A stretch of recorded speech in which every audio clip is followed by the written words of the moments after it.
Hello everyone, welcome to the first official ReplyDay Friday. I found the most charismatic people in the office, Kyle Bossman and Brandon Jones, and invited them in to discuss what we've been discussing with you. So in case you're wondering, we've been doing this thing called the Daily Question for a couple weeks now, and it's a way for us to interact back and forth with you guys at home. I'm going to kick it off with Bloodworth on April 26th had a thing about how puzzles are getting dumbed down. Do we want hard puzzles? And we got a lot of thoughtful comments. I'm going to start with Vidal on the comments. He said, "I love puzzles in games, from the simple puzzles found in Uncharted to the statue puzzle from the classic Resident Evil.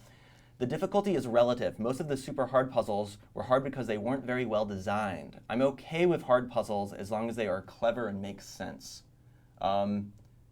I think those are some valid points. I like Resident Evil puzzles. It's funny because you want to replay a Resident Evil game. It's fun to replay them, but it's almost like chore-like if you know all the puzzles. So you're just like, oh, gotta push this over and gotta do this. Well, it's like a joke, right? Like it's the most impactful the first time. Right. I think he does kind of hit the nail on the head with hard puzzles if they have to be clever and make sense. There's a lot of times where it's just a lot of trial and error with things.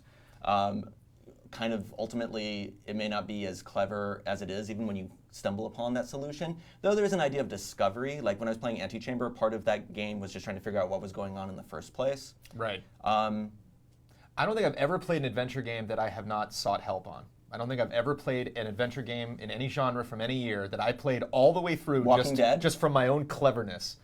Yeah, maybe Walking Dead. Walking Dead was the first. It's pretty much puzzle-less. But that, and so I don't mind getting stuck, but I think it'd be nice if games were really geared toward puzzles. Like this is a puzzle game. It might be nice to have like an easy out or someplace you could go as a character you could talk to or a book you could reference that just gives you the answer. I've played some fun iOS games. One jumps to mind I can't remember the name of now. Where you're like a little machination or something. Where you're a little Machinarium. Machinarium. Yeah. And that the robot game, you can play a little mini game to find out the answer. And even if you find out the answer, it's still kind of cryptic. That's kind of clever because it's just images and. Well, it's so easy to cheat now, right? On the internet. Like back in the day, like I had King's Quest IV and my dad bought the hint book, but he never told me we owned it, and he'd be like, a guy at work told me to check out the library for some loose books, and I'm like 7. I'm like, oh, this guy at work sounds cool. What would he do? So you would say I'm stuck, and he would just like leave the room for a minute. Yeah, and it was one of those red viewfinders, so you couldn't like spoil things for yourself unless you wanted to.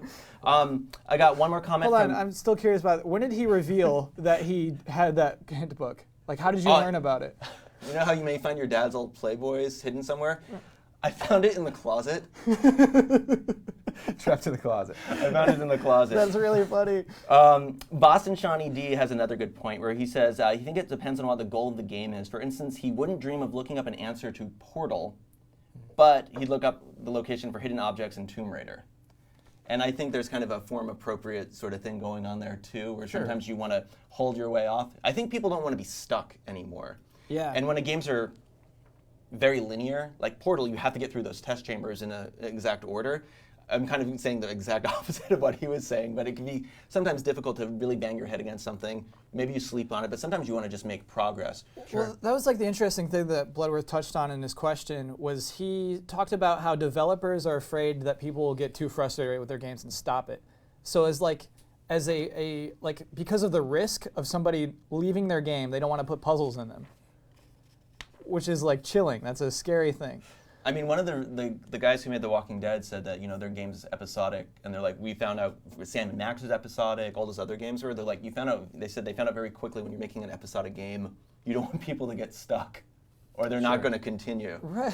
And I think, even if you take away the episodic idea, that's something that everything works. You don't want people to be like, you're not going to get through that game, you're going to be glued to the internet. Though, a lot of people do, they have the fact right there, and the entire time while they're playing, they just want to kind of go through, be a content tourist, as it were. I don't mind that sometimes. I got one more round of answers. Poor Ian's question was given a short shrift because of a power outage we had last week. How long was this question online for? We posted it the next day. It just didn't get a lot of featured time. I see.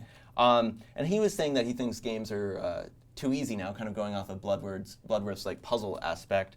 And John Apocalypse, which is a great name, says he thought Ian's comment was stupid. He thinks the games back in the 8-bit and 16-bit era were very, very hard because they were only 30 to 60 minutes long. If you think that games are too easy, there's always harder difficulty settings. True. And I think difficulty settings existed back then, but not as much as they do now. I didn't beat any games back then. Hey, I beat almost 0 games on my Nintendo. But how much did you master those opening levels? Yeah, like Battletoads is a great example. You become like the I know master where of the everything domain. is. Yeah, exactly. It's like muscle memory. Yeah. You know, I mean, you've seen those like neural networks that they're teaching NES Marios to beat level 1 and stuff like. That's Have so you seen creepy. that stuff? The computers who can play. Yeah, video games. Yeah. And I don't know. I mean, this does really go back to Blood's question, where I mean, we're all adults, and you know, we have. Even though we work here, sometimes we have limited time, and it's like, do you want to bang your head? I play everything on easy every time. Anything for work, anything at home. I just don't have time. Like it's like I can get that it's more difficult. It's like, oh, I bet that was that felt kind of easy. I bet that was more difficult later on. Yeah. But it would have caused me more stress. The boss fight would have taken 10 minutes longer. And it's like, am I going to get more enjoyment for that 10 minutes when I just have 2 hours to play a game? On more higher difficulties, you're just putting more bullets into your enemies.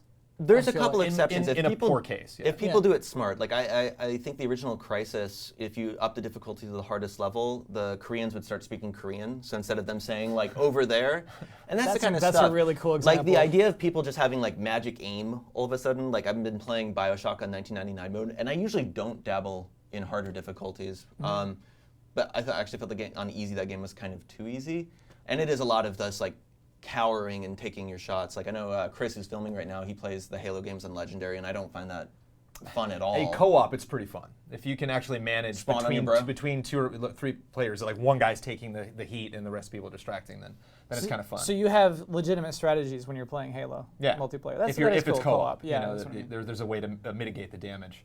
But I mean, I have to talk about Dark Souls before we finish this. Right. I love talking about Dark Souls. Well, that's why I think kicked off Ian's question. One of the things that Ian said was he's like I get the sense that developers want to be your friends, and I know what the hell is they shouldn't be scared when they make a game. They should just make a game and screw you, and like that's Dark Souls to me. Yeah. And that's just an interesting. I think there's definitely a place for that, but just personally I find that kind of confounding that that like you want to have any relation because like I love Rockstar. I love I feel like a really strange connection with Dan Houser that I've developed over these years because of these stories he continues writing and noticing little flares he delivers to either game, and like I don't get any of that with Dark Souls. I feel like Dark Souls was made by Martians and like we uncovered it and like there's no tech support, there's no one to talk to. It just is what it is.